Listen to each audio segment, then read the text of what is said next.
Well, joining me now is Brian Odom, a historian at the NASA Marshall Space Flight Center. He joins us from Huntsville, Alabama. Good to have you on the program. Brian, 50 years on, we've not quite sent a man back to the moon. Is that a sense of disappointment that despite the great achievements half a century ago, we maybe haven't quite built on it? Actually, we have built on it. We, explored low Earth orbits. You talk about 30 years of a space shuttle program. Today, we have the International Space Station, again, an international collaboration to produce great science on orbit. And now the plan is in 2020 return to the moon, the first woman and the next man to go to that body.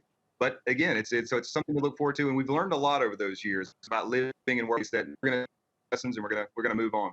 Okay, and do we underestimate just how special it was to actually do that at that time? Well, I think we definitely do. I think if you really sit down and you think about the computing power that existed in 1961 to where they had to be in 1969 to actually land human beings on the moon, the technology that the catch up and the work that was done there was just incredibly important. And space hasn't gotten easier. I mean, you look at what we're doing today is incredibly important, but it's still hard. Everything about space is difficult. So to have been in the 1960s with the technology they had then is incredible. Do we need a space race and a Cold War in order to get things like this done? Because back at the time, there was a huge incentive. You don't want the Soviets to get there first. That was definitely in Kennedy's mind, right? Yeah, you're right. There was a Cold War, and to have done it then, that's the way it had to happen. It had to happen with huge injections of federal capital, the government money, these programs.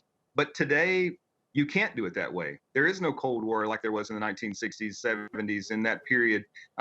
Today, it's going to have to be on the model International Space Station. Collaborations both with private industry, with government leadership, but a world project. If we're going to become a spacefaring civilization, if humanity is going to leave and stay and be sustainable, it's going to have to be on that model of international collaboration. What is the next frontier? What's our age's equivalent of sending a man to the moon? I really think the big piece that's going to get humanity's attention is putting human beings on Mars. And that's something that long-term goal of the agency right now of the space program and space programs around the world is to do just that, to put human beings on Mars. That's going to be an accomplishment, again, like Apollo 11, that the world will really turn to and say, wow, this is incredible that we're able to do this. In popular culture and in the way we write our history books, we put a lot of focus on the likes of Neil Armstrong, Buzz Aldrin, and others.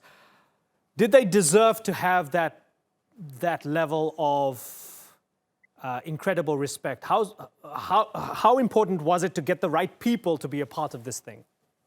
Yeah, I think definitely the astronauts themselves, Neil Armstrong, Buzz Aldrin, Michael Collins, I mean, they do deserve a high level of respect. The whole astronaut corps itself and the astronauts who away. But I think to a larger degree also it is the workforce that was behind this. Even landing on the moon, the first thing that crew does is they in contact with mission control and they thank the people who have made that possible.